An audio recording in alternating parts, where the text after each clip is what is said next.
Hello, my name is Ralph and welcome back to the channel. It's my time, let's go. Today we're working on the 82 shovel with the belt drive and we're going to try to get things buttoned up today. So stick with us, here we go. So today we're going to work at getting her buttoned up, I hope, and what we've got to do is safety wire our two nuts in here in our primary case. And we've got some stainless wire here that we're going to start with. Let's see if we can get that through. Nuts.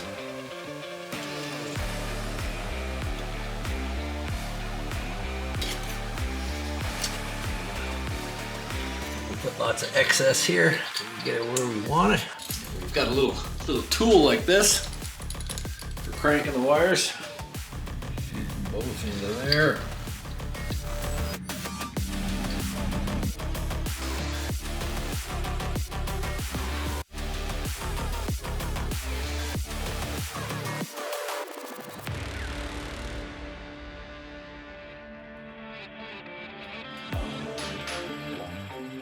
We want to keep it from turning. We're going to go through the bottom of this one if we can.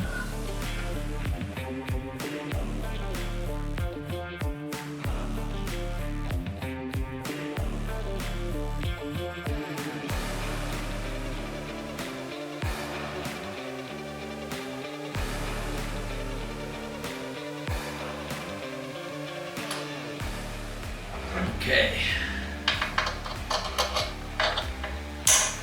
Loop this one back through if I can.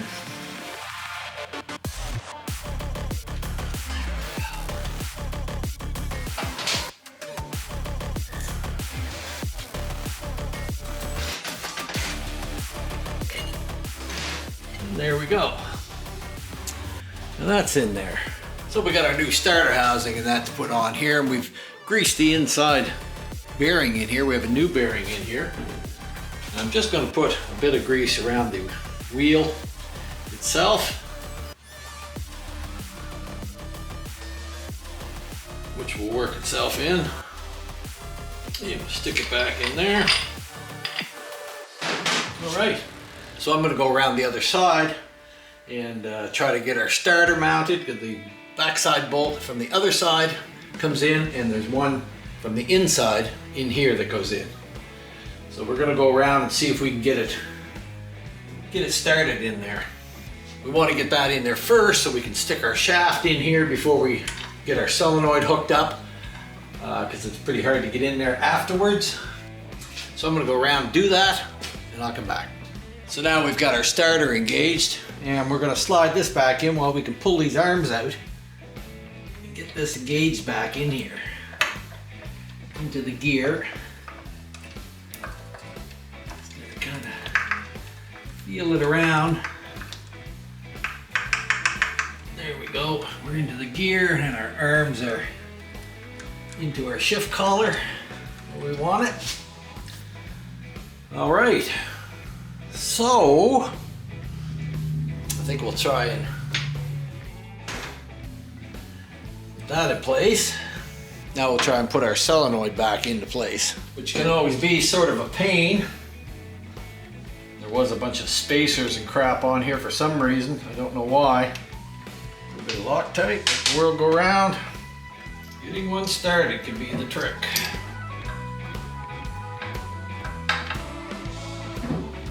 Oh, 7/16 deep socket.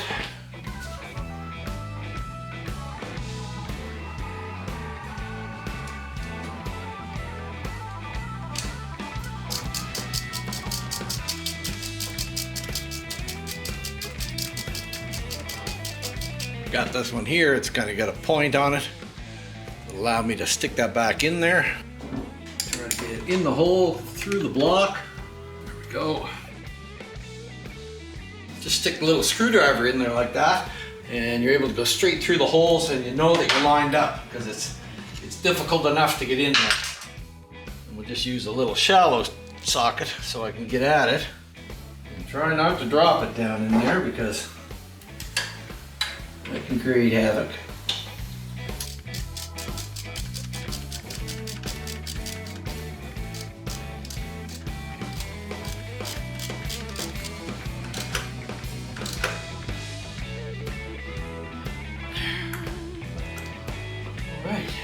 And we'll make sure that we're sitting back far enough in there.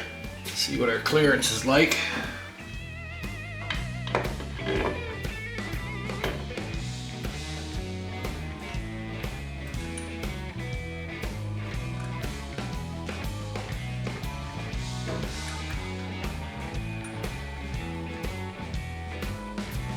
Almost like we're having the wrong collar on it. Doesn't want to come out far enough. Now I've slid my clutch basket on here to just make sure everything's going to line up. When I first took this apart, the solenoid had a big thick block, twice the size of the other one, and a spacer plate underneath. And I wasn't quite sure why they did that. And now that I look in here, my starter gear is way back. And even if I pull it out to the extension, which is hard to do with the spring on it, it won't come out far enough to engage with the ring gear. So I'm gonna have to take the solenoid off and pull that out and have a good look at it.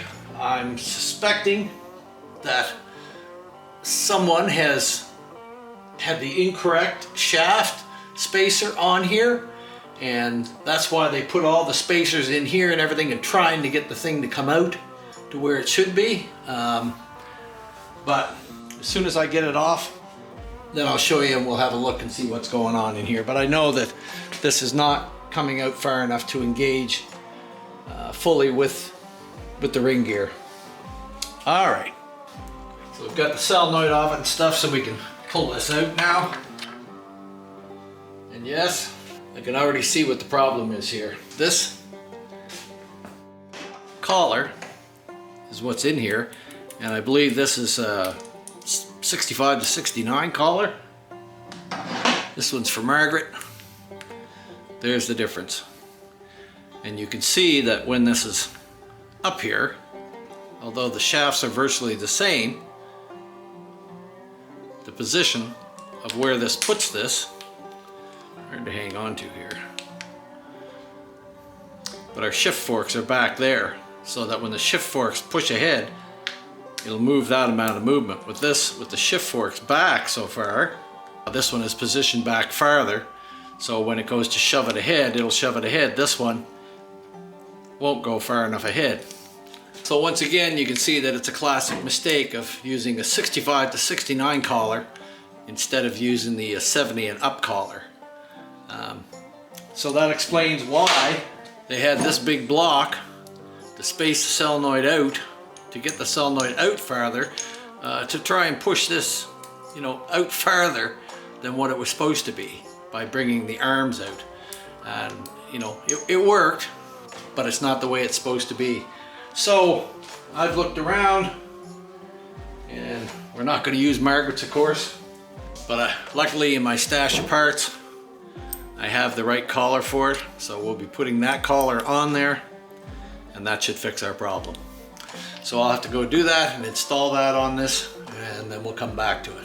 There's always something, there's always these small things. There were so many things that were wrong here that somebody had just kind of jury-rigged up trying to make it work, and it did work for a period of time, but that doesn't make it right and what it should be.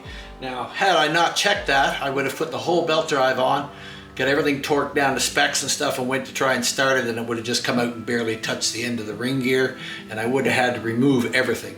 So it's good to check as you're putting it together. Slide the basket on, have a look at it, see where it's at, see where this thing is coming out to, in case you run across this kind of problem. But seeing this collar laying dead hard onto the Bendix drive here is a dead giveaway, instead of standing up from it like that. All right, I gotta find a C-clip and some stuff and go get that changed.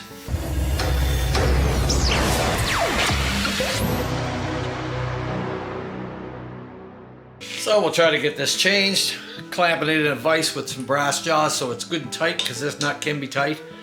And the nut is left-hand thread, so you'll have to go counterclockwise to try and break it loose.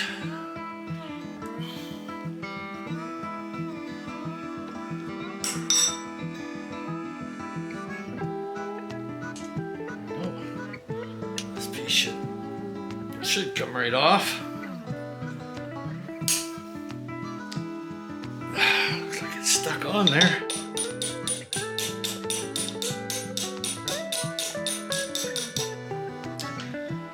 Go.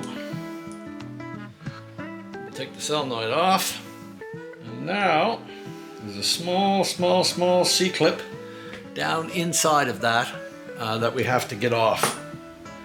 And I'll have to go make sure that I have a C-clip. I believe I have some new ones because I had done them before. I'll go see if I can search that out, and then we'll come back and get this changed. So there you can see the difference in the collars and how much they'll stand out. This is the one we need here. So we're gonna put that on there. We've got our little clip that goes down in there,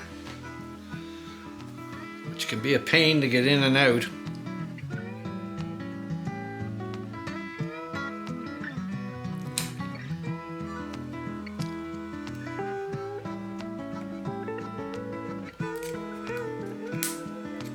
There we go. And you just make sure that that little C-clip is snapped into place and your gear is free, and it should be on there like that. Now we're just going to assemble it like this, down like that, slide that on,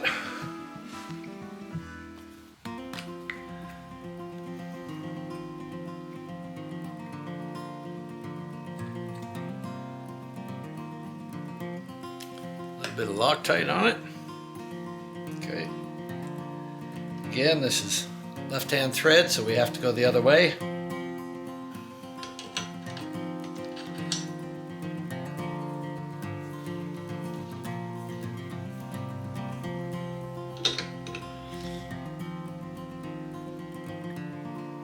There we go.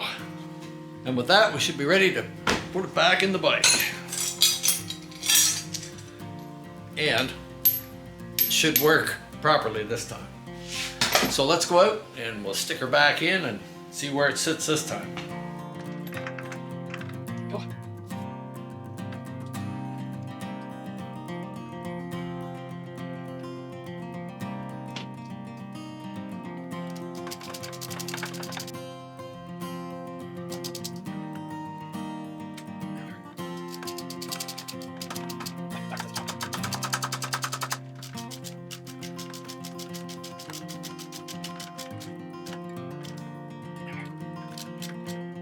Okay. Now we shall slide our drum on.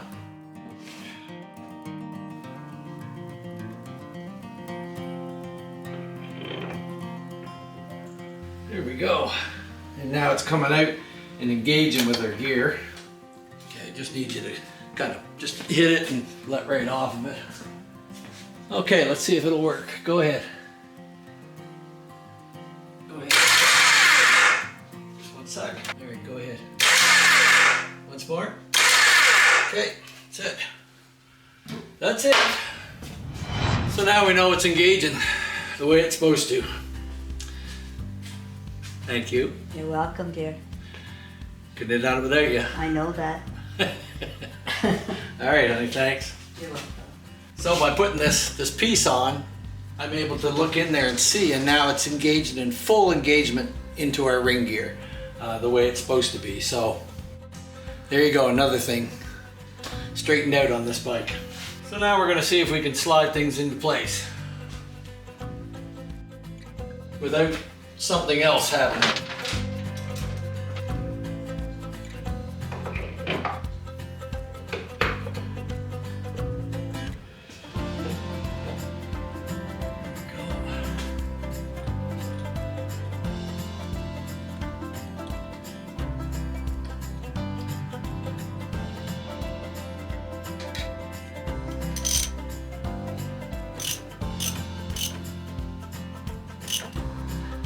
Good there. Yeah, let's start working our other one in.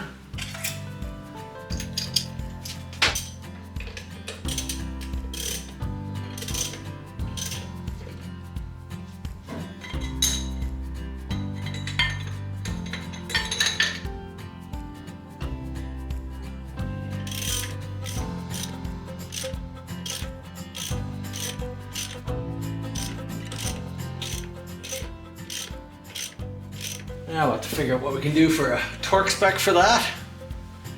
I'll go get my big torque wrench and we'll torque that on.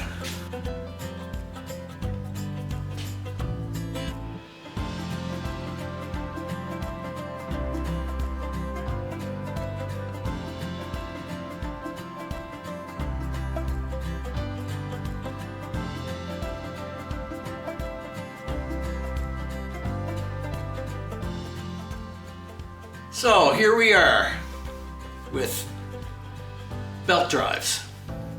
I went through with Ultima with a belt drive from them, one of their new setups that you couldn't get a belt on to save your soul, and I went through a bunch of belts and they just sent me the same thing over and over, and it was just a nightmare. They're gone out of business. Good thing, because it was crap. Now I have a BDL system, and look.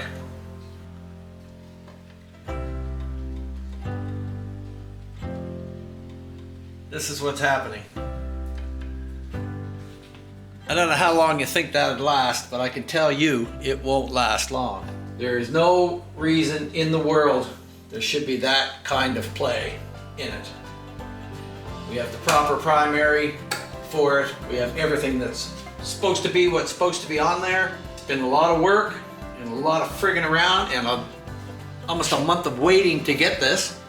Fresh out of BDL supposedly to my supplier. It's crap. And now I'm stuck with this. You know, all the work that's gone into it, everything I've done to it. Crap. In order to even change it to a chain drive, I have to take the whole goddamn thing apart and plug the holes. Is there anything any good out there anymore? Is there? I'm just about ready to pull the plug on everything. I'm so sick of aftermarket parts. I'm so sick of junk. I sympathize with the owners of the motorcycles and such like that, but guess who takes the loss? Me. Not just for the parts and then having to return them and blah, blah, blah, but all the hours of labor. Hours and hours of labor. Lost. I am about ready to pack it in, I'll tell you. I'm so sick of it. I'm so sick of it. I guess it's not a good time to talk because try to call BDL, guess what? You can't get through to them, save your soul. Can't. They give you a number, just cut you off. Can't call them.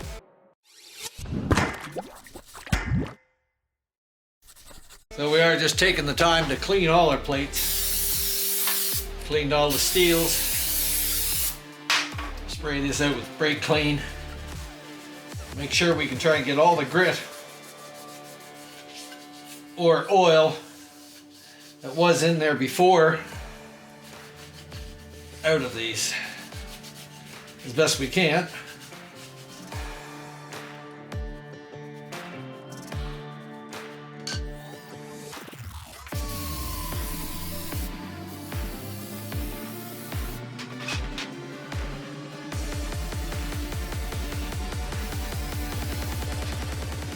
That should at least give us a fighting chance, and just getting some of the grease and stuff that was in there, left the oil and stuff on the plates and the steel plates. So when we put the clutch back together, we'll have a better chance. All right, so we've got our new belt here today, finally. Let's hope that it's the right and proper belt this time. Get this up, pay attention to where our key's at. Just set it on there.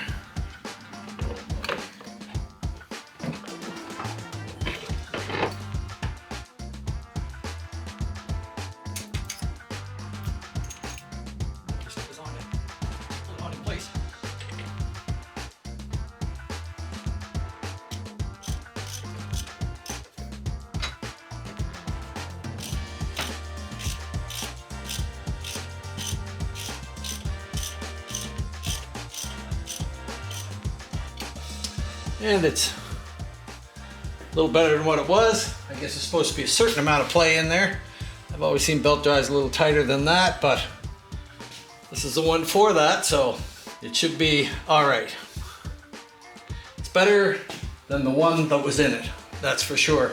So I'm gonna go along and I'm gonna put the clutch nut in here, our little tab. Make sure that our tit on this is locked into the keyway in there so that you're not crushing it out.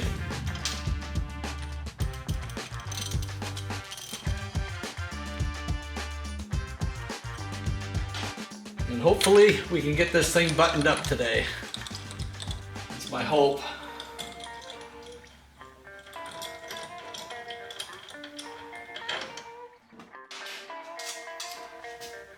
All right.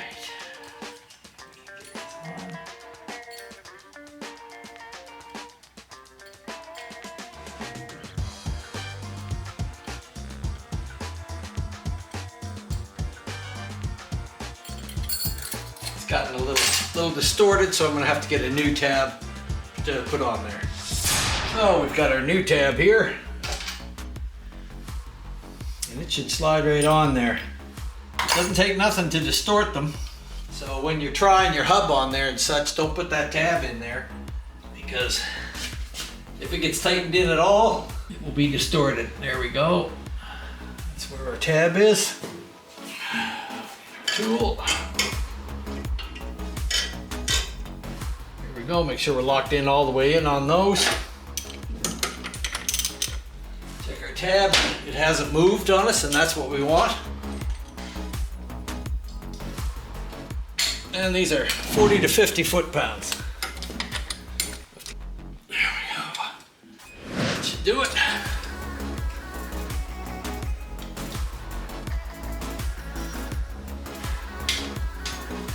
Okay. Put our cover on.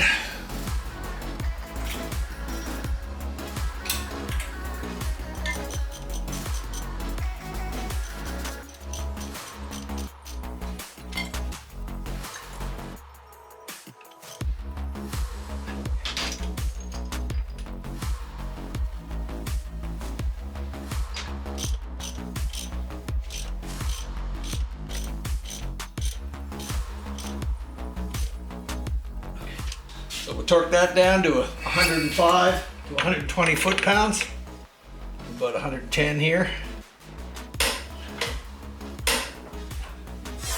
All right, clutch plates.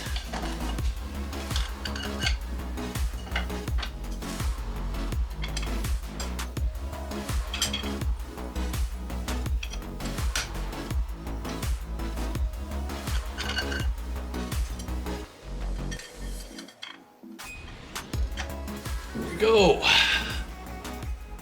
All right, pressure plate.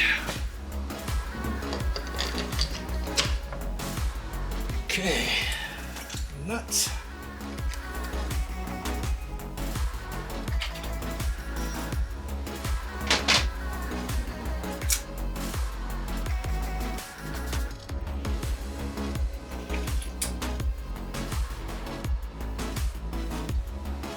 Now we're gonna have to back the cables off here, loosen our clutch cable off, right off, so that we can set the tension here on these. But I can go around and set the nuts approximately where I want to have them.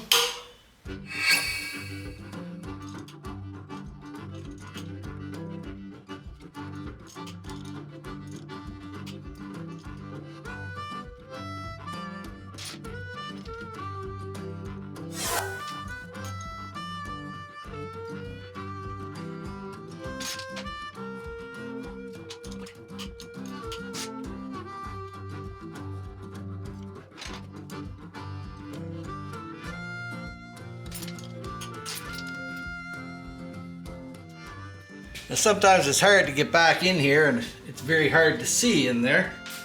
We have to adjust this nut and lock this one up. And trying to get in there from a different angle can be very hard to do. But if we take a small wrench, I don't think you'll be able to see it, but if we take this very small wrench and go in from the bottom here, we will be able to turn that nut and lock it where we want to lock it. Now we want a little bit of play here, so we just need maybe another half a turn. It doesn't take much, but by using a little wrench like that, you can reach your hand up in there and get a hold of it. it's almost impossible to come in this way because of the solenoid and the coil and other things that are in the way. All right, and our clutches working because I can turn it. There we go. All right, I'm just going to clean up a little bit here, and then I'll get my cover and get it ready to go on. And we're just about buttoned up. So we've got everything done. We've torqued our main nut. We've torqued our nut in underneath for the clutch. Bent over the tabs. We've set this in, come out a half turn, locked the nut. We've got a 1 inch spacing from here to here. That's what we want. So now we're going to just slide our primary case on to keep the dirt out. And we've got these little 1/4 inch nuts that we cut off. For those of you that have seen me before, seen me use them, but for those of you that are new, you just buy a 1/4 inch nut, cut the head off it, smooth it out, and stick it on here. Just screw them in very lightly, especially on the bottom and places where it's hard to get at them. Then we can just take our gasket and slide it over the nuts, the bolts. Slide it right into place. This particular primary case doesn't have any pins or anything like that to hold the gasket in place. So if you were trying to get it all up on there and get it in place and hold that gasket there, chances are it'd be falling down or perhaps sag out through the bottom here. But with this way, you know you're in place. We've also taken this and taken the time to blow this all out and wash it out and spray it out. And now I've got a little bit of grease in there. I've sprayed it with WD-40, make sure the rollers are working good, and put a little slight bit of grease inside there for the starter shaft. So it's a part that's often overlooked, but you got to check that. And now just put the bottom ones on first. The other ones will slide right into place, making sure we have our brass washer in here. We have to have that in there. That's it. Too easy.